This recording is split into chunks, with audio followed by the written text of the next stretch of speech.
आइए आज हम इग्नू के सिलेबस से MHD3 में मुंशी प्रेमचंद के बारे में और उनकी रचना गोदान के बारे में समझने का प्रयास करते हैं।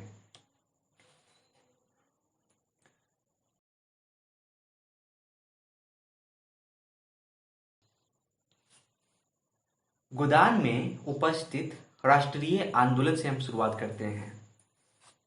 गोदान का ध्यान पूर्वक अध्ययन करने का पता चलता है कि इसमें होड़ी कभी आंदोलित नहीं होता है।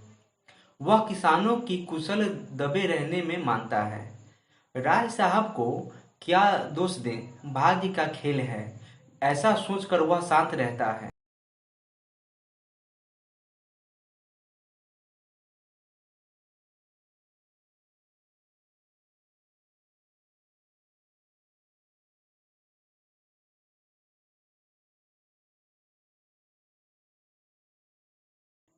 ऐसा नहीं है कि प्रेमचंद ने कभी सक्रिय आंदोलन का चित्रण किया हो या उनके पात्र आंदोलित न होते होंगे।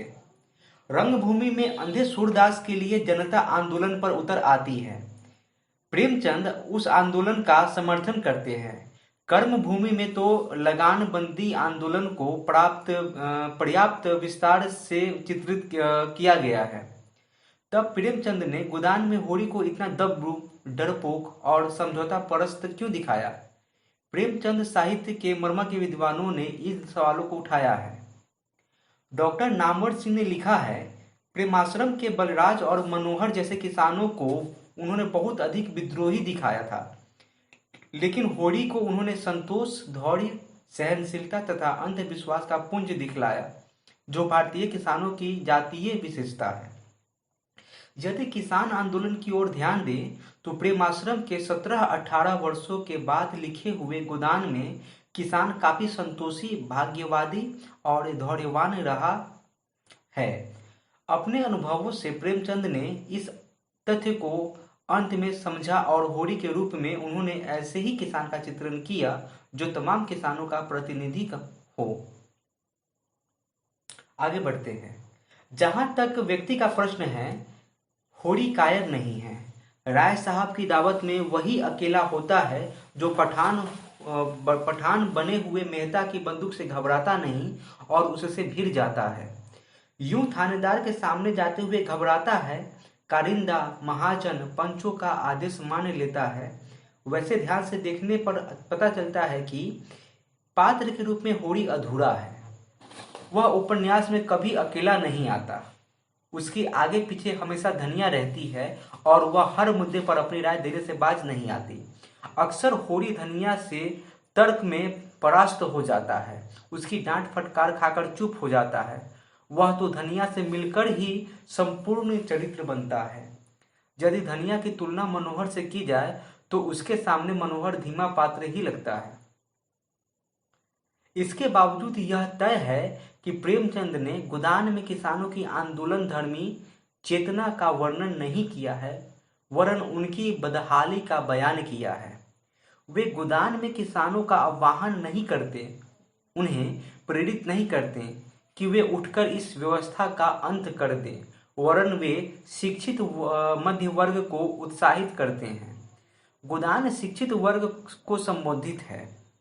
इसमें उनकी न्याय चेतना को उकसाने का प्रयास किया है ताकि वह वर्ग किसानों की हित चिंता के लिए संगठित प्रयास करें।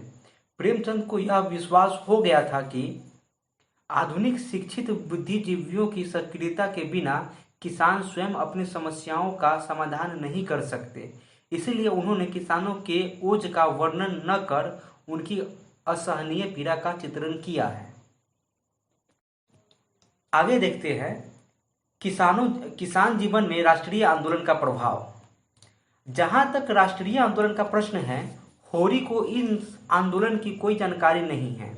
गोबर अवश्य शहर में जाकर राजनीतिक एवं कानूनी रूप से परिचित हो गया है। गोबर के व्यक्तित्व पर टिप्पणी करते हुए प्रेमचंद ने लिखा, सभाओं में आने जाने से उनसे कुछ राजनीतिक के ज्ञान भी हो चला था। राष्ट्र और वर्ग का अर्थ समझने लगा है। सामाजिक रूढ़ियों की प्रतिष्ठा और लोक निंदा का भय अब उसमें बहुत कम रह गया है। आए दिन पंचायतों में उसे निसंकोच बना दिया है। जिस बात के पीछे वह यहाँ घर से दूर मुंह छिपाए पड़ा हुआ है, उसी तरह ही बल्कि उससे भी कहीं निंदापन बातें यहाँ नित्य हुआ करती हैं। कोई भागता ही नहीं। इसी तरह से होली के अवसर पर गोबर जब गांव में आता है तथा मुखिया का मखौल उड़ाता है, तब होली सोचता है लड़के की अकल जैसे खुल गई है, कैसे बेलाग बात करता है। मुखिया को हत्यारे बताते हुए धनिया उन पर टिप्पणी करती है, उस पर सुराज चाहिए, जेल जाने से सुराज न मिलेगा, सुराज मिलेगा धर्म से, न्याय से। यहाँ पे सुराज का अर्थ स्वराज से है। धनिया एक बार सुराज का जिक्र करती है, शेष किसी ग्रामीण पात्र ने कभी भी सुराज या राष्ट्रीय आंदोलन का कोई जिक्र नहीं किया। धनिया द्वारा किया गया यह जिक्र भी धनिया का अपना नहीं लगता, वरन ऐसा लगता है मानो लेखक स्वयं धनिया के मुंह से यह बोलना चाह रहा है। इन टिप्पणियों के अलावा ग्रामीण जीवन में किसान पात्रों के बातचीत में राष्ट्रीय आंदोलन का कोई प्रत्यक्ष उल्लेख नहीं मिलता। दो एक स्थानों पर प्रत्यक्ष अप्रत्यक्ष उल्लेख अवश्य मिलता है। उपन्यास के आरंभिक हिस्से में राय साहब का परिचय देते हुए प्रेमचंद ने लिखा, पिछले सत्याग्रह संग्राम में राय साहब ने बड़ा यश कमाया था। काउंसिल की मेंबरी छोड़कर जेल चले गए थे। तब से उनके इलाके के असामियों को उनसे बड़ी श्रद्धा हो गई थी। यह वक्तव्य भी लेखक का ही है। इसके द्वारा भी प्रेमचंद राय साहब के व्यक्ति तत्व को रेखांकित करना चाहते हैं।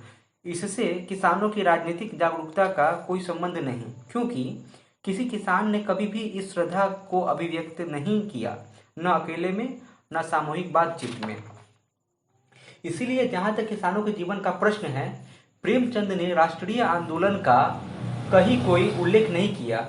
यह अवश्य है कि ज्यों ही उपन्यास में पढ़े लिखे शहरी संभ्रांत पात्र आते हैं, चाहे वे जनता के हितैषी मेहता हो, चाहे खन्ना या राय साहब के, सभी राष्ट्रीय आंदोलन के संदर्भ में बातचीत करते हैं।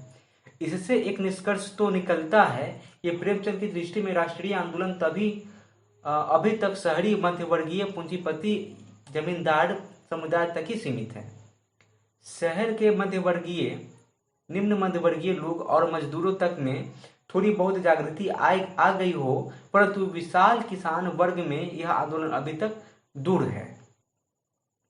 अब देखते हैं शहरी जीवन में राष्ट्रीय आंदोलन का प्रभाव। इस दृष्टि से शहरी पात्रों का जीवन क्रम देखें तो हम पाते हैं कि लगभग सभी पात्र इस आंदोलन से परिचित हैं। स्वयं राय साहब जेल चले ही गए थे।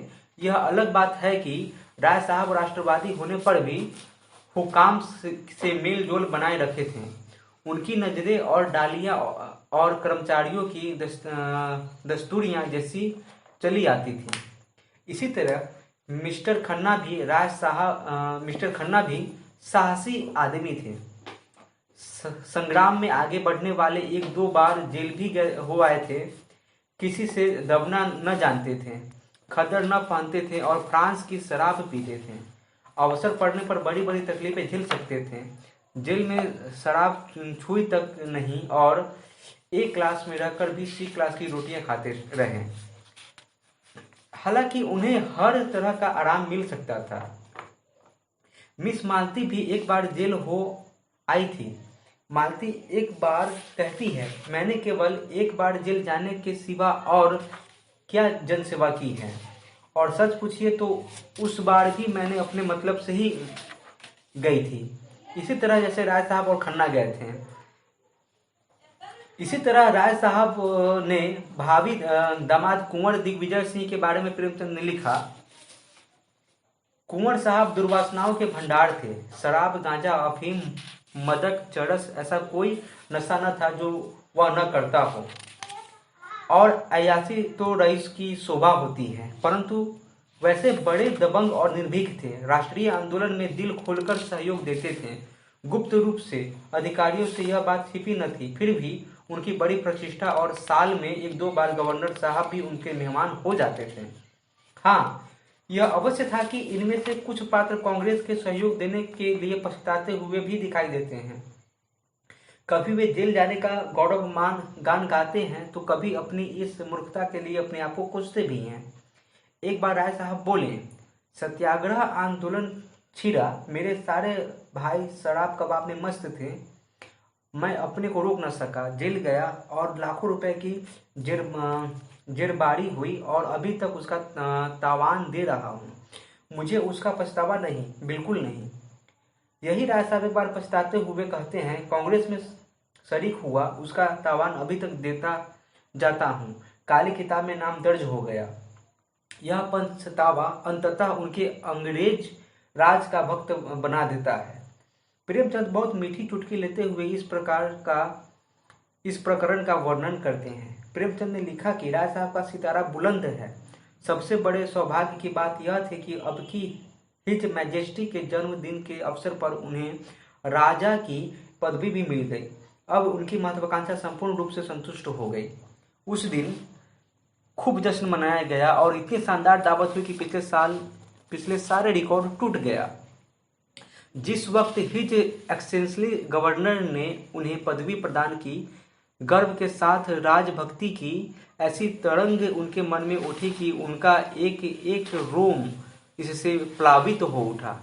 यह है जीवन। नहीं विद्रोहियों के फेर में पड़कर व्यर्थ बदनामी ली, जेल गए, अफसरों की नजरों में गिर गए।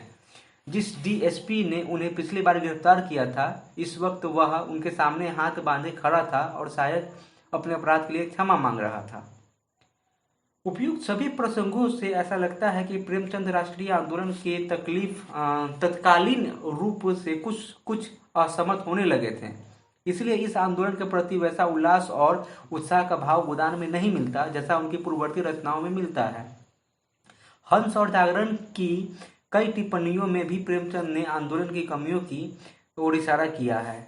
इसी कारण गोदान में भी राय साहब के घर शराब की दावत होती है, प्रेमचंद उस पर कोई ऐतराज नहीं करते। मिस मालती पंडित ओमकारनाथ के खान पान की पवित्रता को छुड़ाकर उन्हें महला फुसलाकर जब शराब का जार पिलाने में सफल हो जाती है तो जैसे पिटारे में बंद कहे निकल पड़े हों।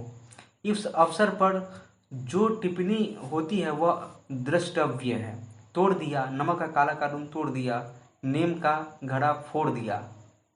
यही नहीं, शिकार पार्टी के दौरान मिर्जा खुर्शीद सारे गांव को शराब पिलाकर मस्त कर देते हैं और प्रेमचंद लेखक के रूप में इस पर कोई ऐतराज नहीं करते। 28 जून 1933 को जागरण में प्रेमचंद ने सत्याग्रह आंदोलन का मूल्यांकन इस तरह से किया है। सत्याग्रह आंदोलन क्रांति असफल हो गई। राष्ट्रीय आंदोलन में लक्ष्मीपतियों की निर्णायक भूमिका को रेखांकित करते हुए मेहता कहते हैं, लक्ष्मीपतियों की बदौलत ही हमारी बड़ी बड़ी संस्थाएं चलती है। राष्ट्रीय आंदोलन को 2-3 साल तक किसने इतनी धूमधाम से चलाया? इतनी धर्मशालाएं और पाठशालाएं कौन बनवा रहा है? आज संसार का शासन सूत्र बैंकरों के हाथ में है, सरकार उनके हाथ का खिलौना है। इस आंदोलन का जो प्रभाव होना था वह हो चुका। पिकेटिंग का अब कोई असर नहीं हो सकता क्योंकि विलायती कपड़े बेचने वाले का नया बाजार खुल गया है। सरकारी नौकरियां हम छोड़ नहीं सकते क्योंकि हमारे भाई भतीजे सरकारी नौकर हैं और वे हमारे बाल बच्चों का पालन पोषण करते हैं।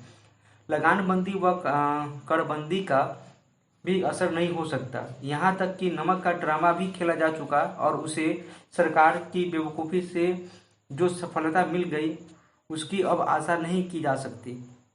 इसलिए प्रेमचंद का मत है कि कांग्रेस अब काउंसिलों में जाए और रचनात्मक कार्य करें। यह सही है कि वैध आंदोलन का देश को बड़ा कड़वा अनुभव रहा है, फिर भी अब उसके सिवा और कोई चारा नहीं है। इसलिए जून 1934 में जब कांग्रेस ने सत्याग्रह आंदोलन वापस लिया तो प्रेमचंद ने उसका समर्थन किया। गौरतलब है कि इसके बाद ही प्रेमचंद ने गोदान लिखना आरंभ किया। इसलिए गोदान में जेल जा चुके कार्यकर्ता तथा काउंसिलों में जाने न जाने के बारे में विचार करने लगे थे।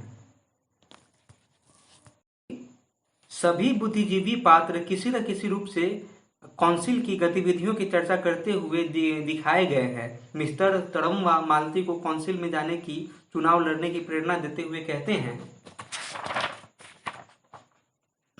मेरी इच्छा हो केवल यह है कि काउंसिल में ऐसे लोग जाए जिन्होंने जीवन में कुछ अनुभव प्राप्त किया है और जनता की कुछ सेवा की है।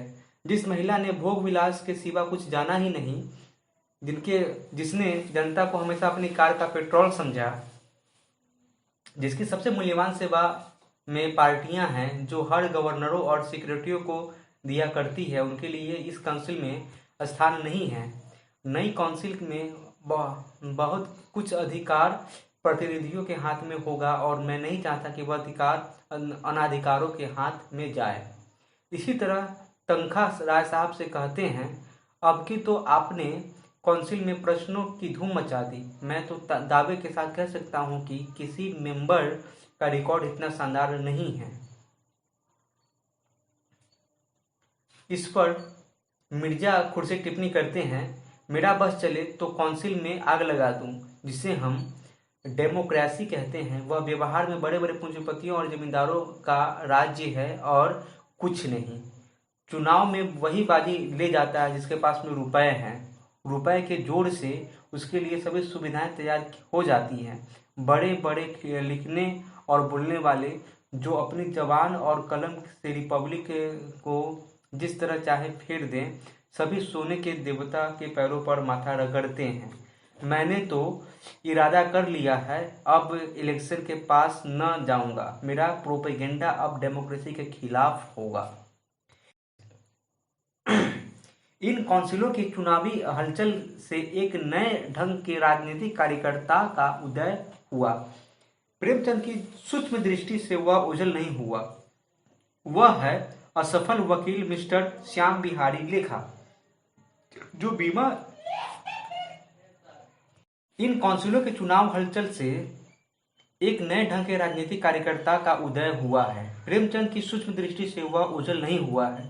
वह है असफल वकील मिस्टर श्याम बिहारी लेखा, जो बीमा कंपनी की दलाली करते हैं तथा तालुकेदारों को, महाजनों और बैंकों से कर्ज दिलाते हैं। चुनाव की उठापटक और उसकी गणित को ये अच्छे से जानकार हैं। खासकर चुनाव के समय उनकी तकदीर चमकती थी। किसी पोढ़े उम्मीदवार को खड़ा करके दिलोजान से उसका काम करते हैं और 10-20 हजार बना लेते हैं। जब कांग्रेस का जोर था तो कांग्रेस के उम्मीदवारों के सहायक थे। जब सांप्रदायिक दल का जोर हुआ तो हिंदू सभा की ओर से काम करने लगे।